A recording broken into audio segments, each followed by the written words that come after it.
Hello, ladies and gentlemen. Welcome to Luxor.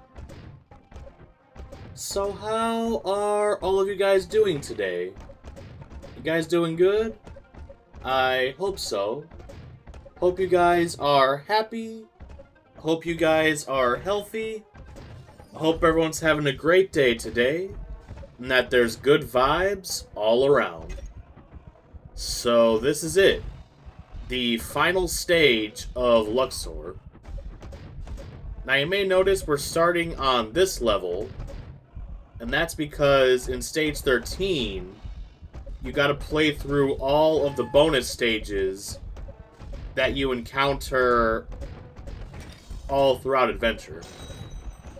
So if you don't know, when you play Luxor, when you play for the first time, stage 1, stage 2, stage 3, it's normal. But then as the stages go on, they will add one more level at the end, i.e. these bonus stages. So now they've all come back for revenge. They all want me dead. And this is a hell of a level to start with. We got two lines, and we got this brutal middle section where it's all vertical. So we could very well lose here, but obviously I'm gonna try not to. These balls and these bugs really have it out for me. Well, I got to the end, I dared to play, and we're gonna give each other hell. So some of you may know, I've mentioned this a couple times in the past, I used to own a gray tabby cat. Went by the name of Cruiser. When I adopted him as a kitten, his original name was Spock. But I'm not really much of a Star Trek guy, so I just kind of looked at the cat and I'm like, that looks like a Cruiser to me, so that's his name. Now, he doesn't live with us anymore. A long time ago, we unfortunately had to give him to a family friend because the current apartment we live in does not allow pets. Go figure. But don't worry, he's alive and he's well. He's 13 years old, but he's still got the energy of a kitten. He gets the zoomies at 3 a.m. and he goes bonkers. Now this was when I still owned him. He turned into Spider-Man. He, like, dug his claws into the door frame and literally touched the ceiling with his nose. Just starts sniffing the ceiling. And then jumps, like, 20 feet down the hall. Those cats are really punkers sometimes. It's really funny. Especially the orange cats. There is no thought process whatsoever. Now, one of the most famous things that Cruiser ever did. So, freshman year of high school, I lived right across the street from the school, so I could just walk there. So one morning, I wake up, I eat my bowl of Cheerios, I brush my teeth, I put on my backpack, I get all my stuff ready, and I start walking to school. It's a nice day out. I think it was like October, so it was a nice crisp 45 degrees. It wasn't the bitter kind of cold, it was actually the cold that you actually want to feel. Like a fan blowing on you. And I get to school, I get to my locker, I open up my backpack because I got to get my English folder out. Well, the first thing I see in my backpack is not my English folder, but rather my cat. And the whole time I'm walking to school, it wasn't that long of a walk. It was like maybe 10 minutes at most. But literally the cat's in the bag, and the whole time he didn't even meow or try to get out or do anything. Now I think I had part of the zipper open, so like he didn't suffocate. But he's just looking at me with the most relaxed, like, non-serious look on his face. He's like, oh, hi. I'm in your backpack, so there's that. Yeah. If he could talk, that's how he would talk, and that's what he would say. So I'm like, holy shit, the cat's in my backpack. I gotta go back home. So I go back home, I unload Cruiser, and like, you stay your ass here.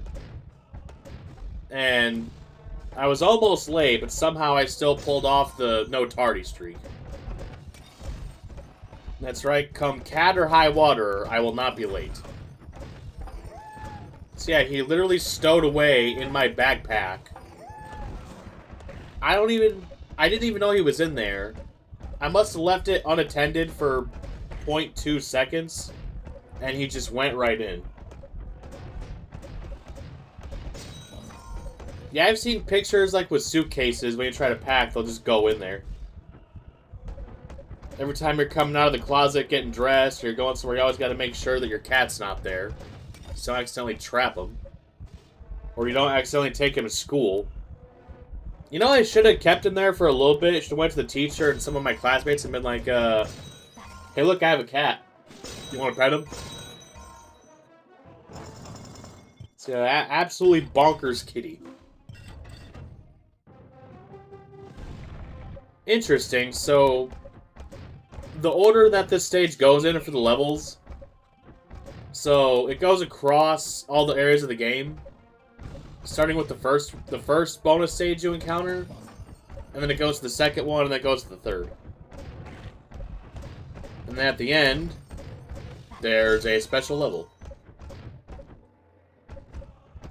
We got a nice little lazy river here going through the sand. Now, any level that ends like this, any level that ends with a big horizontal section, that is pretty much a freebie. Because what you can do is you can just set up easy matches and farm power-ups. You could do this all day long. The only thing that could happen here is if you accidentally miss a shot and you scramble the colors, then you could be screwed.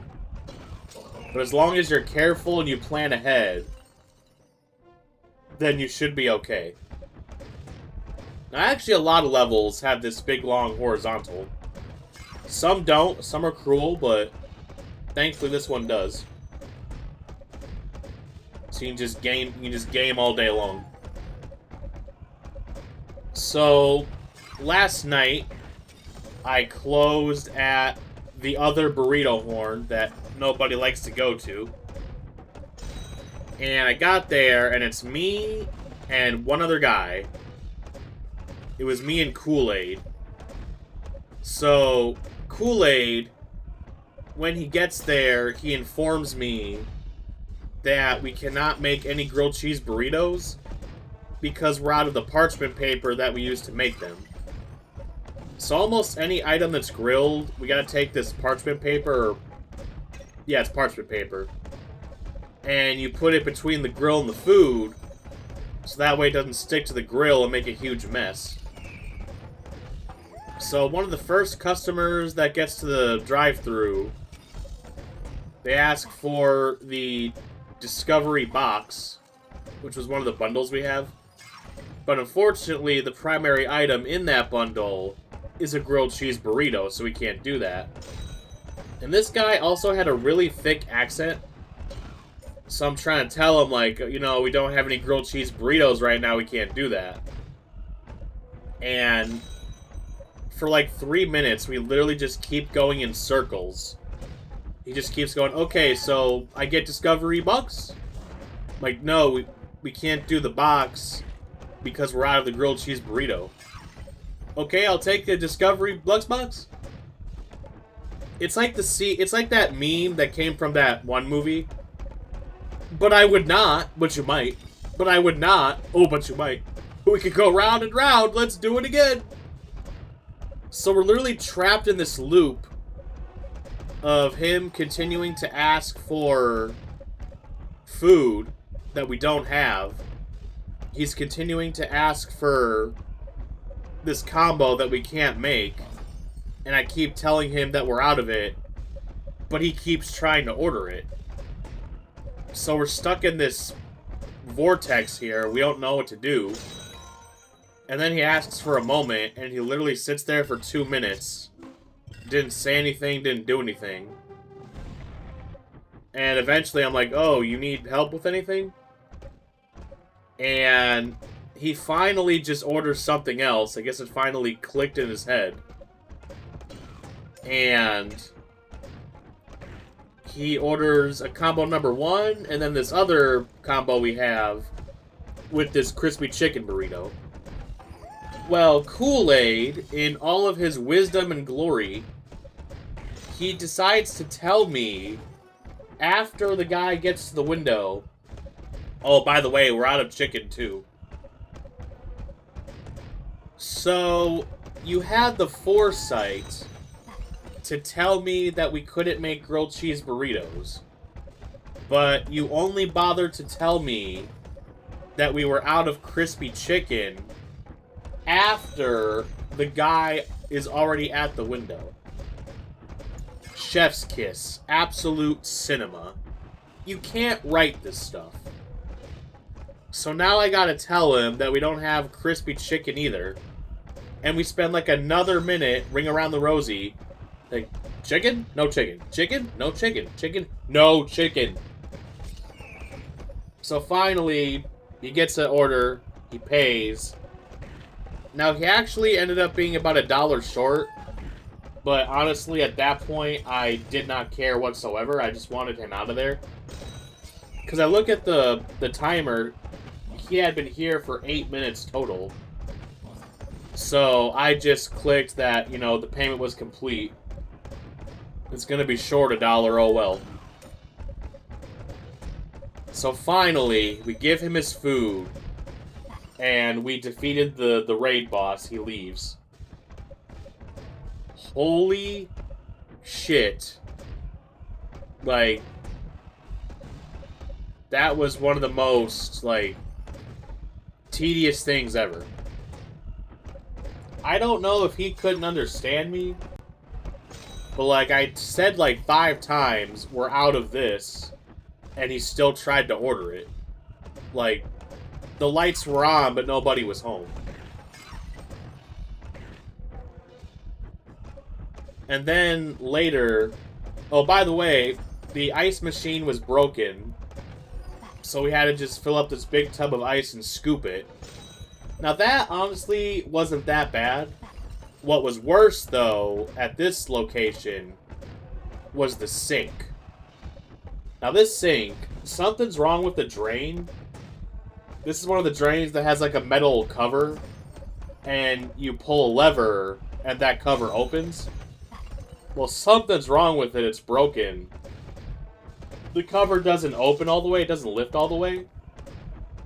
So the water drains really slowly, and then it is next to impossible to actually clean all the gunk out of the bottom of the sink, because it can barely go down the drain. So I go through all that, and on top of that, the jets are broken. So it's like a little hot tub in there. There's moving water that's supposed to clean the dishes. Well, that's broken. So I spent about 20 minutes getting fresh, clean water into the sink, only for it to be dirty again 10 minutes later, with the copious amount of pans and dirty utensils we put in there without the moving water. So at that point, I just gave up, and I'm like, well, you know what? It's gonna be dirty.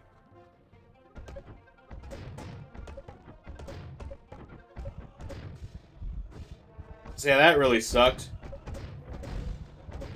And then, I don't know what happened. There was some situation. So Kool-Aid tried to turn off DoorDash and Uber Eats, which I didn't know that was something you could do. I don't know if he was making it up or if that's actually something you can do. But Kool-Aid refused to make any DoorDash or Uber orders. He literally just sat there like, nope, I'm not making it. And he never explained why. He didn't say like, oh, we're low on food or we're going to close soon. Like, no. He literally just said, like, nope, I'm just not going to make it. So now I gotta sit here and tell all of these drivers to basically kick dirt. And Kool-Aid's like, yo, just tell them the system's down and that we can't do any more DoorDash the rest of the night. So, like, now you've put me in this position where I'm gonna get yelled at by all these drivers because he didn't want to do his job. Like, if he had at least given a reason as to why, like, no, like, lack of food or, like, just something, honestly. But I literally got nothing. Like, nope, we're not doing DoorDash. So about 8 drivers came through, and I tell them, like, well, sorry to waste your time and your gas, but we don't have anything for you here.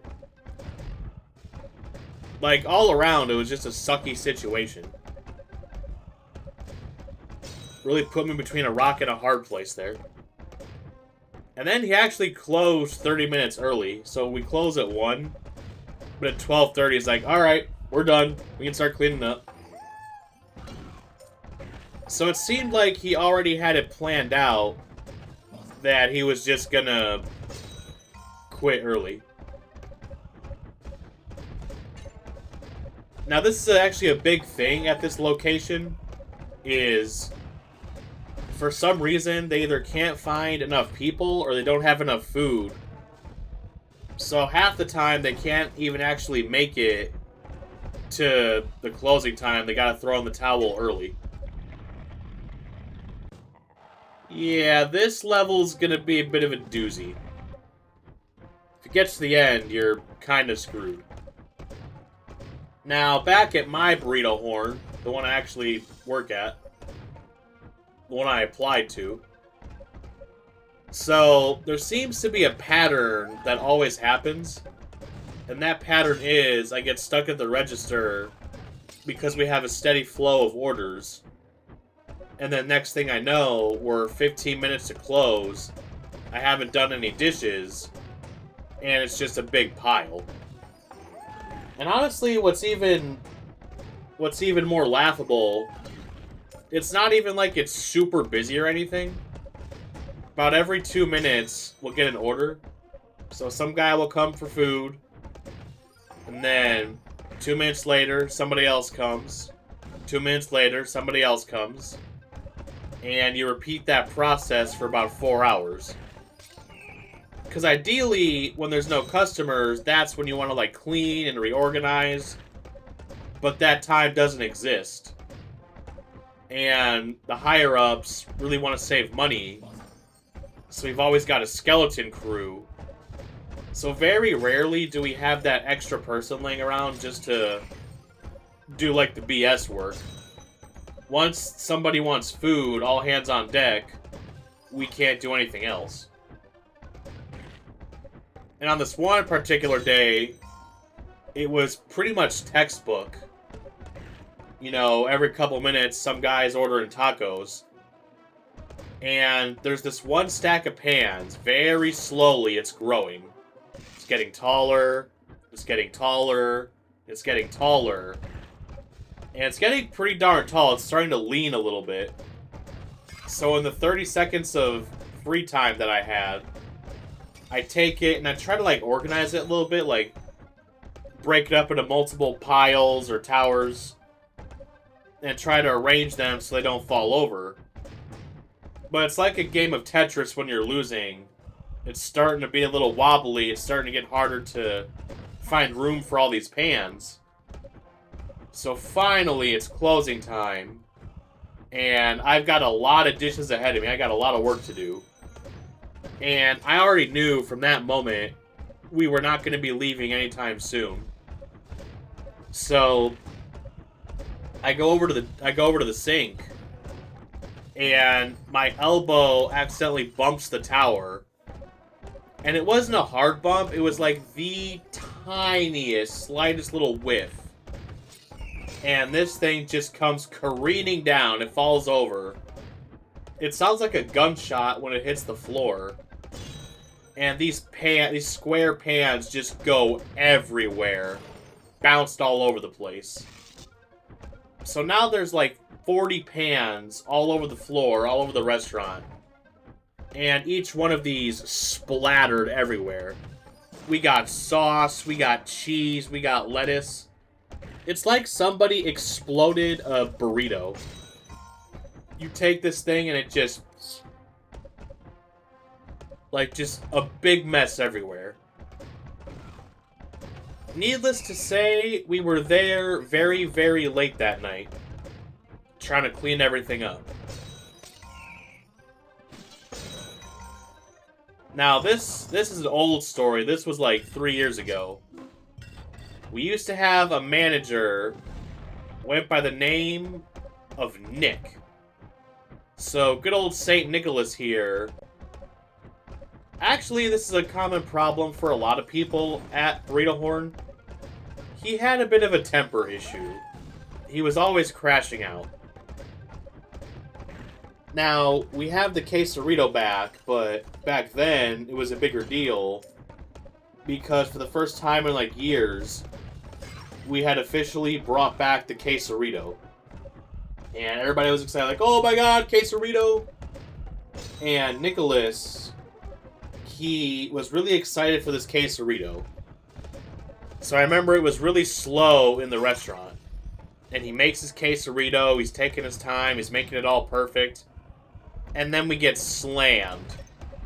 So, for about 30 minutes, we got this rush. And then Nicholas actually gets the treatment that I get. Like, every 30 seconds, there's a customer. So the good news is it's not crazy anymore, but the bad news is there's still people to serve. And it was like a cartoon. Like, he walks over to his quesarito, he reaches out, and he tries to eat it, and he can't. Because something happens, or he's got to do something. And like 10 times, he reaches out to grab it. One time he was even in his hand. And something would happen, he would have to stop and go do something. And he's just getting more and more frustrated. He's like, I just want my quesarito. I just want my goddamn quesarito. And finally, it seems like it's all over. It seems like the storm has passed. And Nicholas, he's like looking around the restaurant. Nobody's asking him to do anything. And nobody's like doing anything. And he finally walks over. He picks up the quesarito. He unwraps it. And he's gonna go in for that juicy sour cream and rice filled bite. And it's gonna be glorious. Beep. Welcome to Burrito Horn. Are you using your mobile app today? And he completely loses it. He rips it in half like a phone book. And he just throws it across the restaurant. It hits the wall at Mach speed and it just explodes everywhere.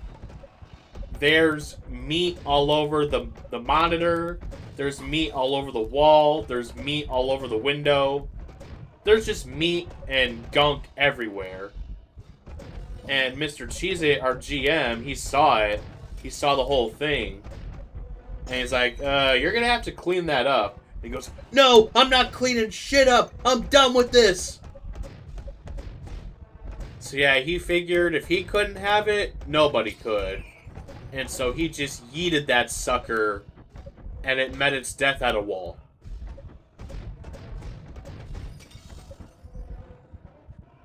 The one time I was working, the window was open, and this big-ass moth just flies in. And this thing was big. It was like a third of the size of my palm, if I had to guess. And it's flying around, and I'm like, get out of here. And our one manager, she's like, oh my god, it's so cute.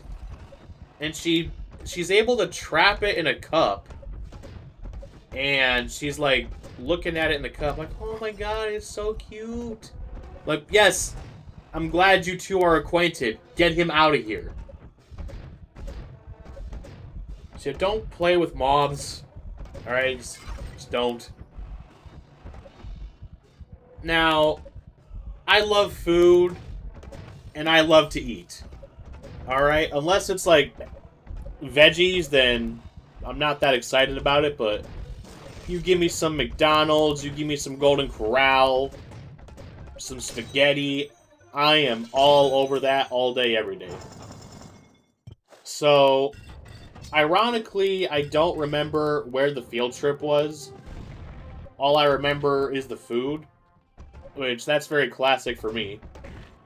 So it was like 7th grade, and we were on a field trip to somewhere. And on the way back, we stopped at Golden Corral. And you think I'm a big back now? Back then, I could put away an entire country's worth of meals. Honestly, I can't really eat as much. I can still eat a lot, but compared to like when I was a teenager, like, it's definitely gone down a little bit. So I'm eating some popcorn shrimp, there's mashed potatoes, macaroni, there's pizza, there's pasta, there's salad, like, you know Golden Corral, they got everything. Fried chicken, brownies, like, I started at one end of the buffet, and I just kept eating until I got all the way to the other side. Except for, like, the broccoli and stuff, I left no stone unturned. I cleaned out that buffet. Like, I got a new high score in calories that day.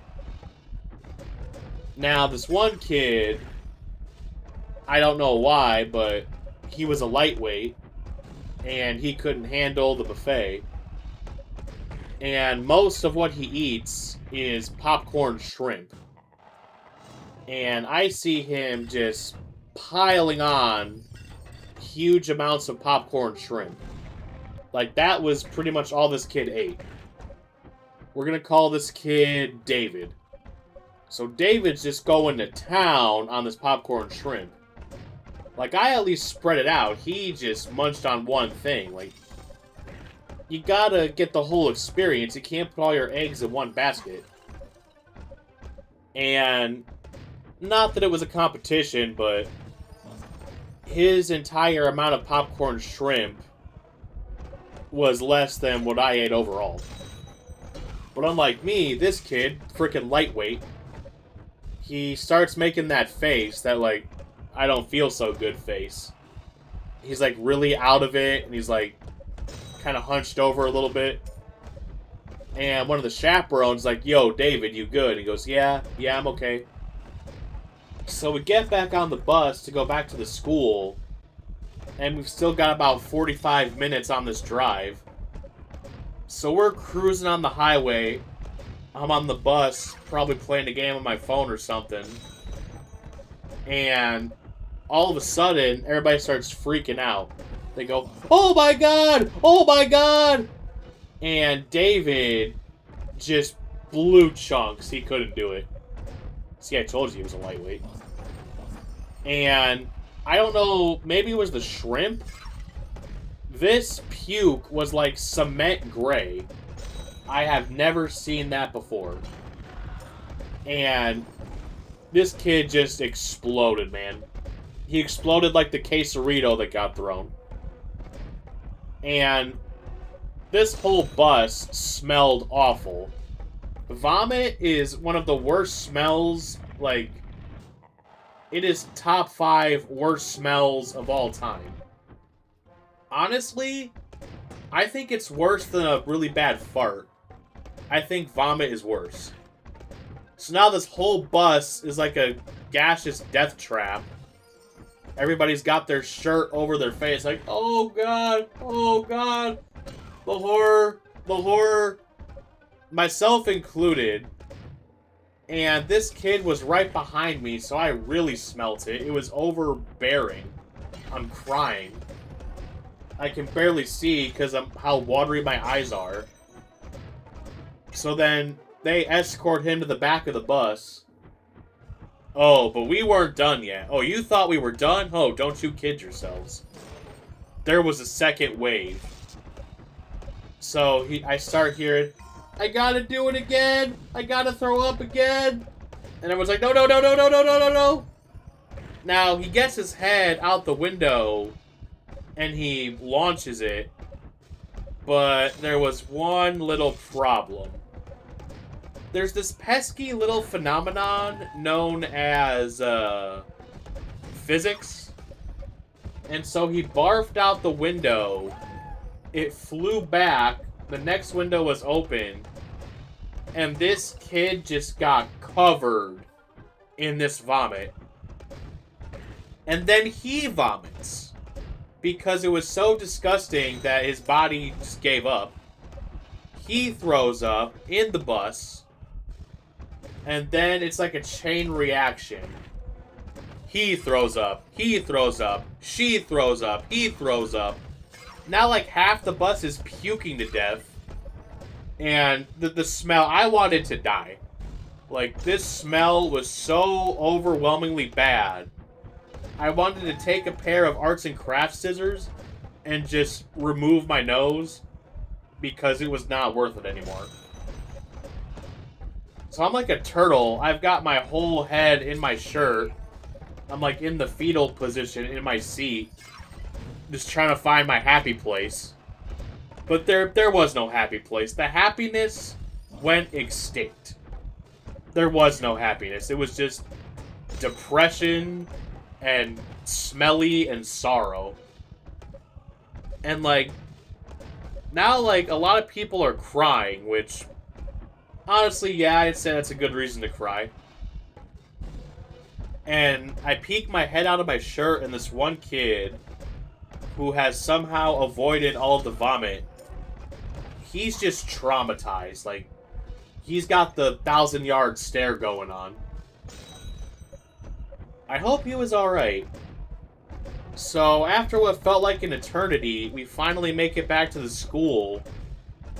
And, you know, these parents are waiting for their kids to be picked up. And half of these kids walked out covered in vomit. And they're like, what the hell happened?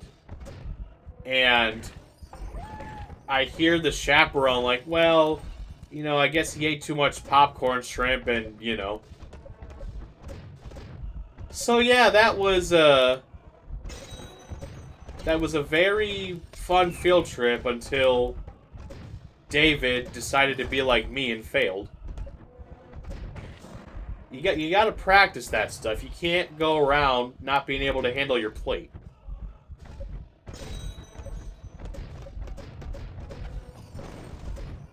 So I would say once you get to the higher stages, that one pyramid level is really bad. This one might be top 3. Because it's almost completely vertical.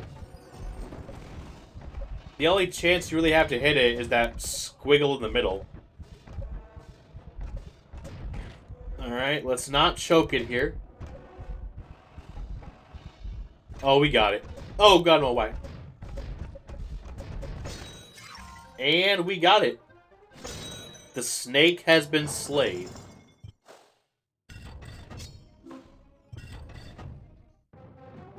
Alright, so we are now on the final stretch of the levels.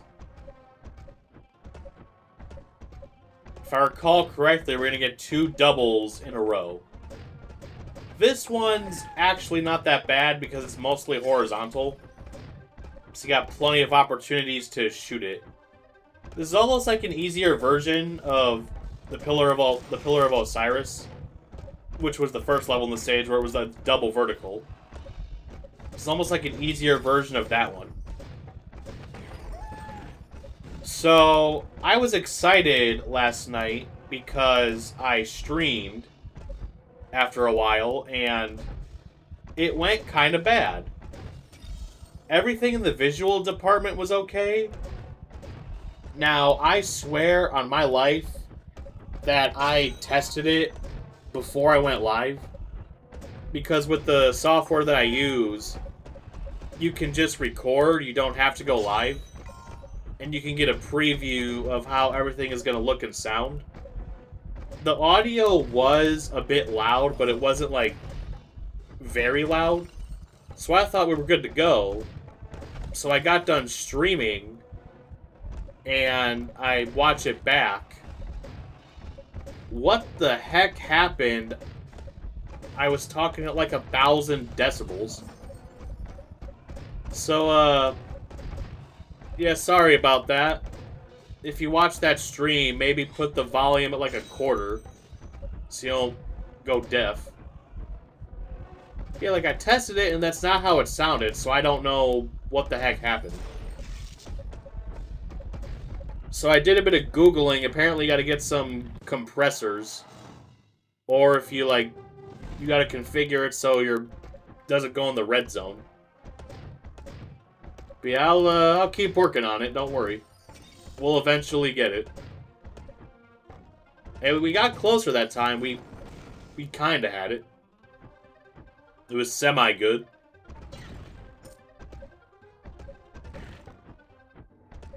Also, there seems to be a lot of, like, water levels, or water-themed levels in Luxor. Probably because of the Nile, like, that's a big part of Egypt. Big old Nile River. So, a while ago, on our vacation to Tennessee, specifically Gatlinburg, I forget what the name of the place is, but one of our days there, when it was time for dinner, we went to this pirate place. Now, basically, I want you to imagine medieval times, but instead of knights, it's pirates. Now, the funny thing was, our seats were right smack dab in the middle, so it was 10 people total. It was me, my brother, my dad, my grandma, my grandpa, my aunt, my uncle, and then my 3 cousins. So 10 people total. We were split down the middle. So half of us were on the red team, half of us were on the blue team. But they didn't call it red and blue, they called it sapphire and crimson. I was Team Crimson, so I was red team. I think my dad, my grandma, and my aunt were blue team. Everybody else was red team. So it's funny, at the beginning of the show, they're like, "Oh, red team, are you ready?" And they're all booing the blue team. It's like, "We're gonna beat that blue team." And the blue team was like, "Red team sucks, the big one." So it's funny, like, we got a little competition, like, within our own group. Now, not to brag, but, red team won. Now, it was close. It was by 1 point, but red team won. Now, there was a whole story. Basically, you know, they gotta find Davy Jones's treasure. So there was a plot, but then towards the end of the show, there was a section or a segment where there was a competition. It kind of reminded me of the Fry Cook games from SpongeBob. There was a part where they had to, like, walk across some logs and not fall in the water. And then there was an obstacle course. Then there was a third competitive event. It was actually a really fun experience. That was a ton of fun. And then, also like medieval times, they serve you as well. It's dinner theater. So for appetizers, I got this big cup of soup. I think it was cream of vegetable. Now, this one was my fault. I got a little impatient with the soup, and I went to take a big swig of it. I burned the absolute crud out of my tongue. And for the next day and a half, my tongue just felt like sandpaper. So yeah, always be careful when you're eating your soup, because you'll burn yourself and you'll regret it. Now, this is not the first time that I've burned my tongue on some food. In fact, I call it sandpaper tongue because that's exactly what it feels like. It feels like you got a tongue made out of sandpaper. Even just talking about it right now, I can kind of get the sensation on my tongue.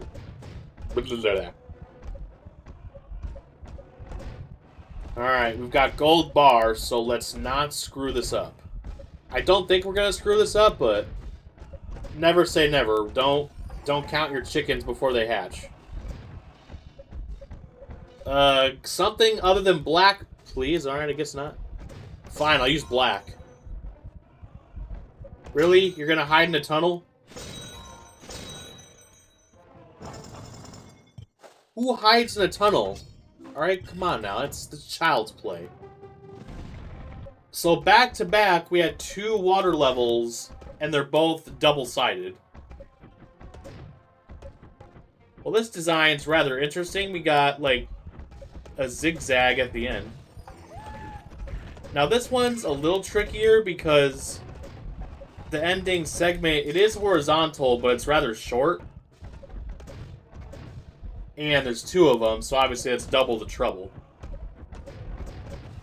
Now, as long as it's not too close, that one diagonal section before the end, if you hit the right angle, you can destroy balls on there. Alright, you think you can beat me? Come on, Set. Is this the best you can do?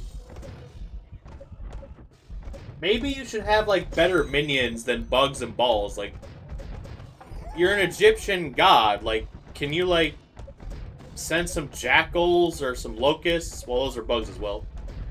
Like, summon some threatening creature.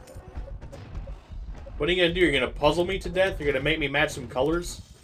Like, that's not working. I think Set's like the Egyptian version of the devil. So, got all this power, all this might, all this power, and like this is all you can do? Like, do better, Set, come on.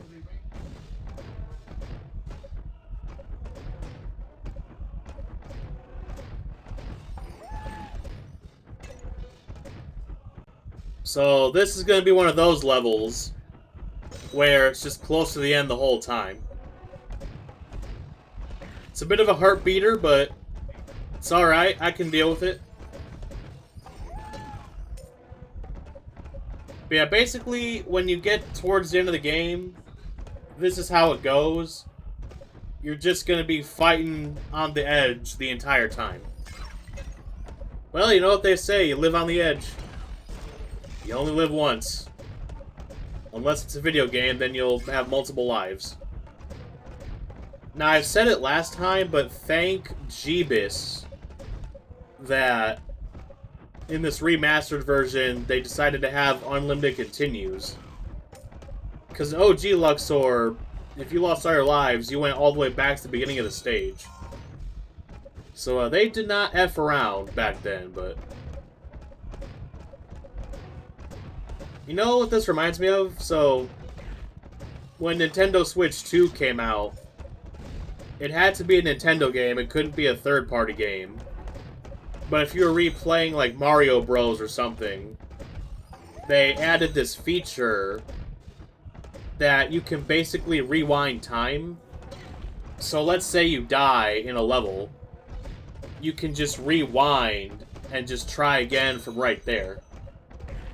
So you basically can't lose if you just abuse this power.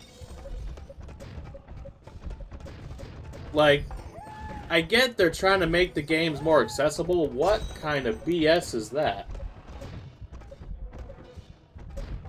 I was born too early. We didn't have all that stuff. We had to go back, damn it. Alright, we're getting down to the nitty-gritty. What do we got next?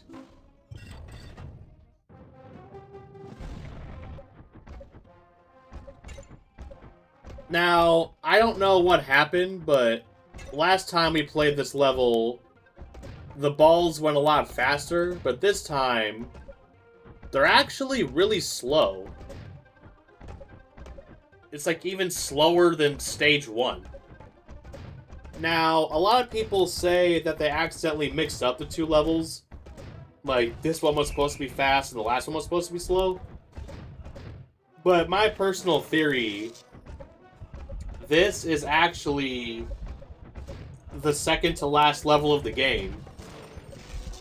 So, my theory is they're trying to give you like a breather. Like, they're giving you like a calm before the storm. Like, alright, Next level, the final level, it's going to be really, really hard. So here's just like a freebie. And even though this is a bonus stage, it's actually not that tough.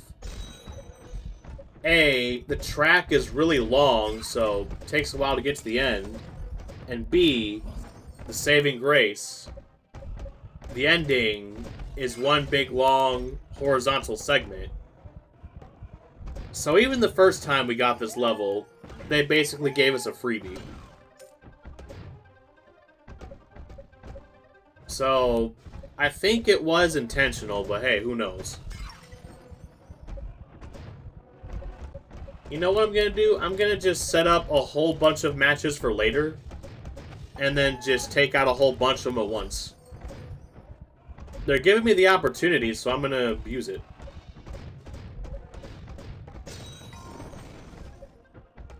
I will say, though, it is kind of funky. It does kind of go all over the place. I feel like around there is when they kind of ran out of ideas. And it was like, alright, let's just have one that goes, like, really squiggly all over the place. But then they gave us that horizontal, so... You know what they should have done is, like, halved the horizontal segment and they made it go vertical at the end. That would have actually been challenging, but they didn't do that. Why does this place look like a dungeon? Is it a dungeon? Because it's gray and it's brick. So, I'm going to go ahead and say it's a dungeon. Or it could be like a very old castle.